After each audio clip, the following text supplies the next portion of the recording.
నా ప్రకారం ఏంటంటే జాతి, వర్ణం, లింగం, కుల, మత రాజకీయాలలో అందరికీ సమన్యాయం జరగాలి. అందరికీ సమన్యాయం జరగాలి. ఈ రాచరికపు వ్యవస్థ కానీ తర్వాత బానిసత్వం కానీ పోవాలి అందరి పట్ల. అందరికీ సమన్యాయంగా ఉండాలి. ఇంకోటి ఏంటంటే వితౌట్ పర్మిషన్ లేనిది ఎవరిని కూడా ముట్టుకోవడానికి లేదు. పోలీస్ వ్యవస్థ కానీ వాళ్ళని తీసుకెళ్ళి నిర్బంధించడానికి లేదు.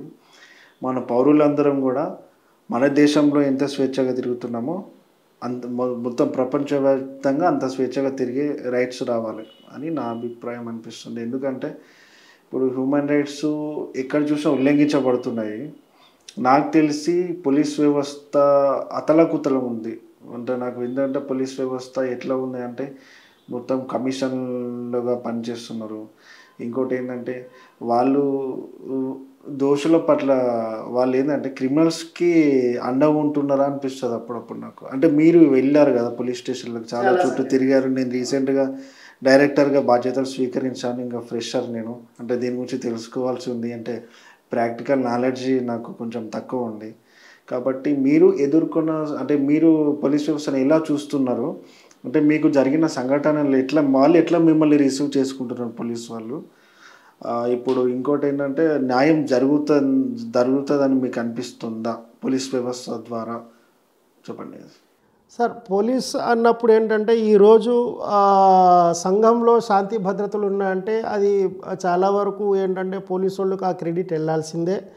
వాళ్ళు అడగకపోయినా డైరెక్ట్ మనమే వాళ్ళకు సార్ అని ఒక మర్యాద ఇస్తున్నాము. వాళ్ళు మీకు ఇస్తున్నారా మర్యాద?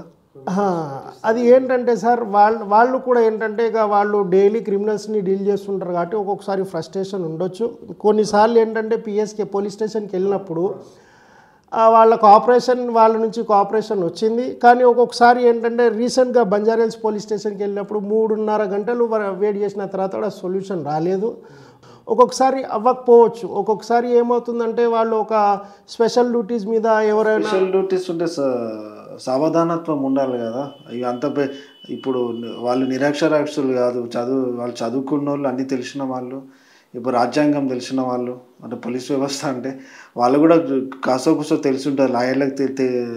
లాయర్లకు తెలిసినంత తెలియకపోయినా ఎంతో కాసో కూసో తెలిసి ఉంటుంది. రెస్పెక్ట్ ఇవ్వడం, మనిషికి గౌరవము లేకనే సరైన వేతనం లేకనే హ్యూమన్ రైట్స్ వచ్చినాయి. కాబట్టి ఏంటంటే వాళ్ళే ఇప్పుడు మన పట్ల హ్యూమన్ రైట్స్ మన పట్లనే 3.5 గంటలు వెయిట్ చేయించిళ్ళు అంటే మనం వాళ్ళని ఎట్లా ఎదుర్కోవాలి? శాంతంగా ఎదుర్కొందామా లేకుంటే ఎట్లా ఎదుర్కోవాలి? యాక్చువల్గా ఏంటంటే నా ఐడెంటిటీ రివీల్ చేయకుండా ఒక కామన్ మ్యాన్గానే వెళ్ళాను నేను. అది ఏంటంటే ఒక ఎఫ్ఐఆర్ ఫైల్ అయినంత వరకు నేను కామన్ మ్యాన్గానే ఉండాలని అనుకున్నాను. మేబీ అక్కడ కొన్ని స్పెషల్ డ్యూటీస్ ఏంటంటే సెంట్రల్ మినిస్టర్ ఎవరు వస్తున్నారు ఆ డ్యూటీ, మళ్ళీ సీఎం ఏదో ఒక వేరే ఆయన ఇక్కడ వేరే ప్లేస్లో వెళ్తుంటే ఆయన క్యాంప్ డ్యూటీ పడ్డది.